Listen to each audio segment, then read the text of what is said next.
أعوذ بالله من الشيطان الرجيم پناہ مانگتا ہوں میں اللہ کی شیطان مردود سے۔ بسم الله الرحمن الرحيم شروع اللہ کا نام لے کر جو بڑا مہربان نہایت رحم والا ہے۔ أعوذ بالله من الشيطان الرجيم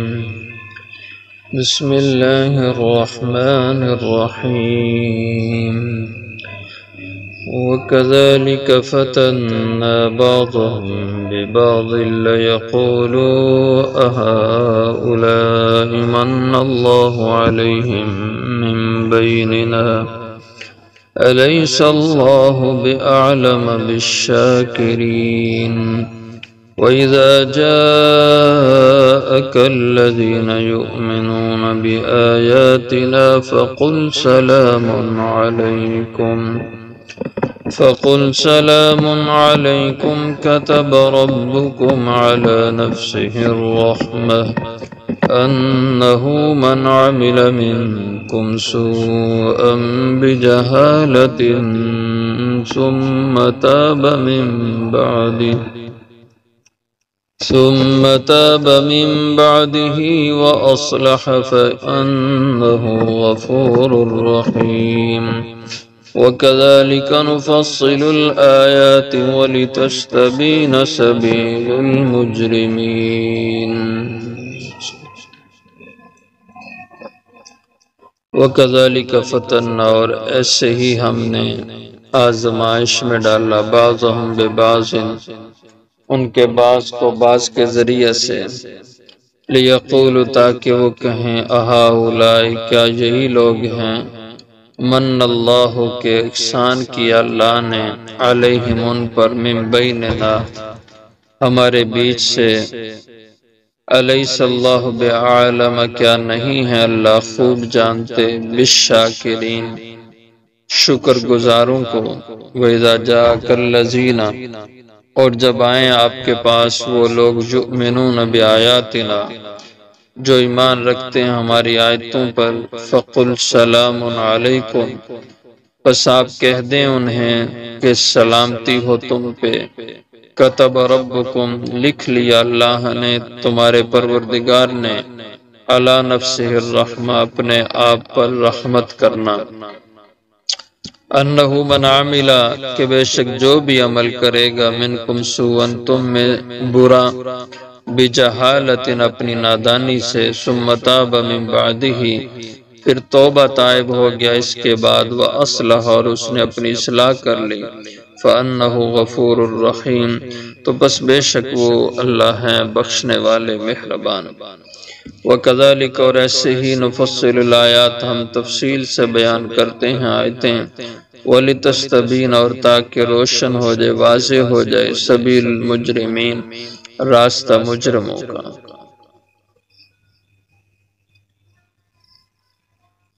گزشتہ آیت مبارکہ میں اس کا بیان ہوا کہ ایک موقع پر رؤساء مکہ کے حضور کے پاس آئے کہ ہماری مجلس الگ رکھیں اور ان غریب غرباء کی الگ مجلس رکھیں اور آپ نے بھی چاہا کہ اگر یہ بات سن لیں اور یہ قبول کر لیں ایمان لے آئیں تو کتنے نفع کی بات ہے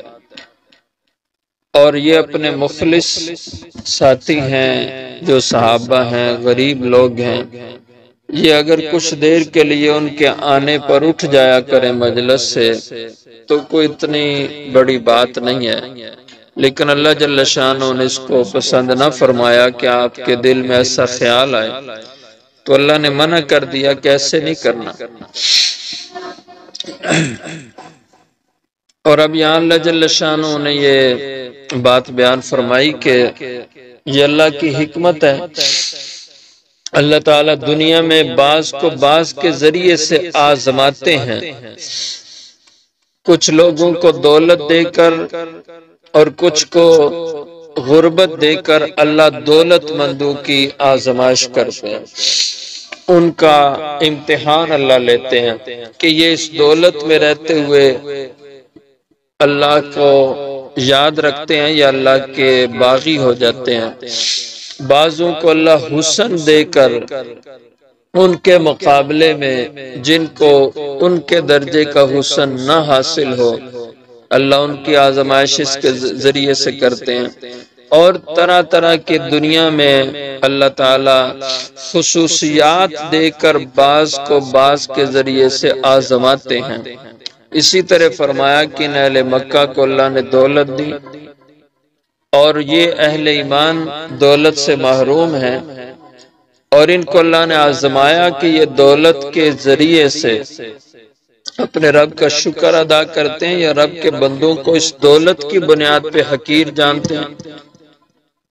اور یہ ناکام ہوئے۔ وَكَذَلِكَ فَتَنَّا، اور ایسے ہی ہم آزمائش میں ڈالا کرتے ہیں بعضهم ببعض، بعضوں کو بعض کے ذریعے سے، ایک دوسرے کے ذریعے سے ہم آزماتے ہیں۔ لِيَقُولُوا أَهَٰؤُلَاءِ مَنَّ اللَّهُ عَلَيْهِم مِّن بَيْنِنَا، یہ ان کی دوسری بات کا جواب دیا ہے کہ وہ جو یہ کہتے تھے کہ اگر یہ دین اسلام سچا مذہب ہوتا تو ہمیں سمجھ آ جاتا اور ہماری عقل میں بات اس کی آ جاتی، جب ہم اس علاقے کے مکہ کے رئیس لوگ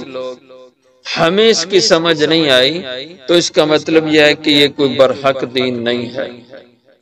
تو اللہ جل شانہ اس پہ ارشاد فرماتے ہیں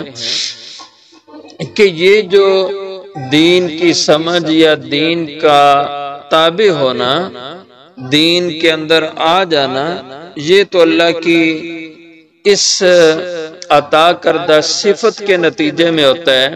کہ جو انسان اللہ کی نعمتوں کا قدردان ہوتا ہے، اللہ کی نعمتوں کا شکر گزار بنتا ہے، اللہ اس کو یہ ایمان والی دولت سے نوازتے ہیں۔ تو تم میں اللہ کی نعمتوں کا شکر ہی نہیں، تم اللہ کی نعمتوں کے قدردان احسان مند ہی نہیں ہو، تو تمہیں کیسے اس ایمان دین کا شعور حاصل ہو؟ لِيَقُولُوا، تاکہ یہ لوگ کہیں، أَهَٰؤُلَاء، کیا یہی غرباء ہیں، مَنَّ اللَّهُ عَلَيْهِم مِّن بَيْنِنَا، کہ احسان کیا اللہ نے ان پر ہمارے بیچ سے، ہمارے درمیان سے۔ أَلَيْسَ اللَّهُ بِعَلَمَ بِالشَّاكِرِينَ، کیا نہیں ہے اللہ جانتے اچھے طریقے سے، خوب جانتے نہیں ہیں بالشاکرین، شکر گزاروں کو؟ اللہ کو پتہ ہے شکر گزار کون ہے، یہ غربت میں رہتے ہوئے بھی اس کے شکر گزار ہے۔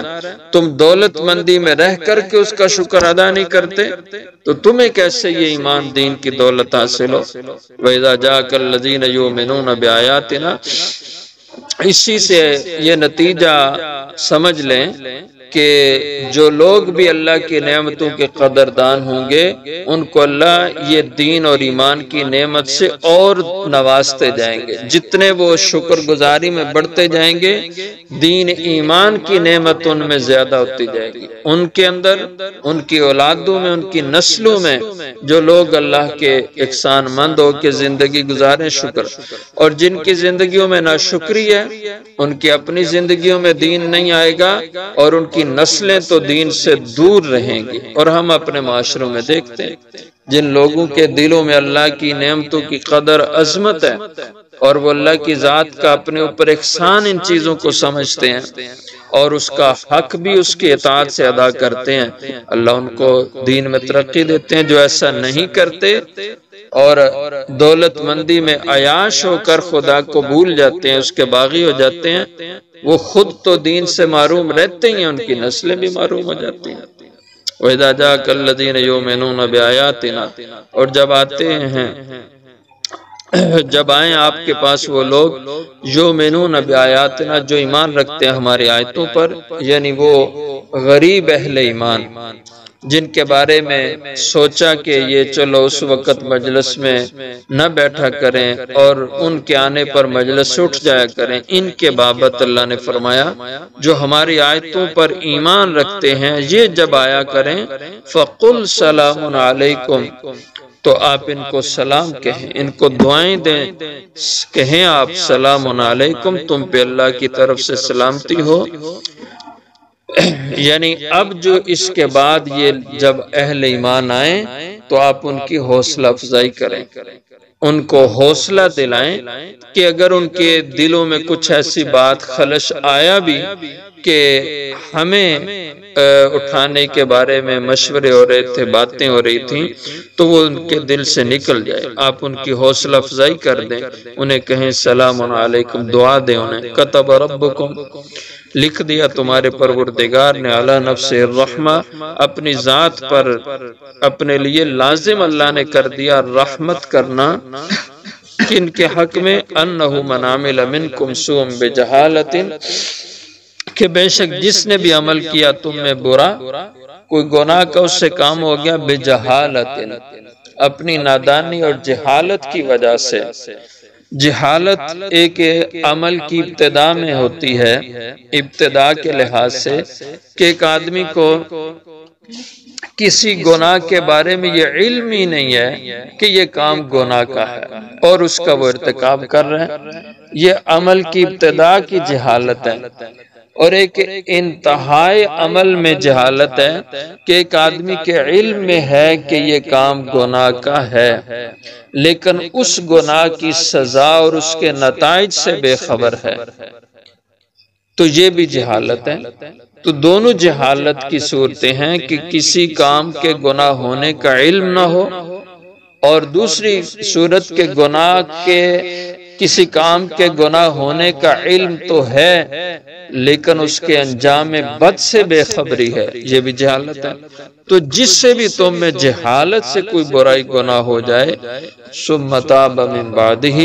پھر وہ توبہ کر لے اس گناہ کے کرنے کے بعد، وَأَصْلَحَ، اور اپنے اعمال کو سنوار لے، درست کر لے اپنی زندگی کو، فَأَنَّهُ غَفُورٌ الرحیم، تو پس بے شک وہ رب بخشنے والا ہے، مہربان ہے ایسے لوگوں پر، اور وہ ان پر اپنی ذات کی طرف سے رحمت کرے گا، اور اس نے ایسے لوگوں کے لیے رحمت کو لازم کر دیا جن سے غلطی اور جہالت سے گناہ ہو جائے اور اس کے بعد توبہ کر لیں اور پھر اپنے عمل کو سنوار کے چلیں، اللہ نے ان کے اوپر رحمت کو لازم کر دیا کہ اللہ ان پہ مہربانی فرمائیں گے۔ اسی سے معلوم ہوا کہ جب انسان سے گناہ ہو جائے تو توبہ کر لینی چاہیے، معافی اللہ سے مانگ لینی چاہیے کہ اللہ کو یہ ادا بہت پسند ہے، اور ایسے لوگوں پر اللہ کی خاص رحمت پھر ہوتی ہے۔ وَكَذَلِكَ نُفَصِّلُ الْآيَاتِ، اور ایسے ہی ہم تفصیل سے بیان کرتے ہیں آیتیں، وَلِتَسْتَبِينَ سَبِيلُ الْمُجْرِمِينَ، تاکہ ظاہر ہو جائے، واضح ہو جائے، سبیل المجرمین، راستہ مجرم اور گناہ گاروں کا، کہ ہم وضاحت سے بیان کرنے کھول رہے ہیں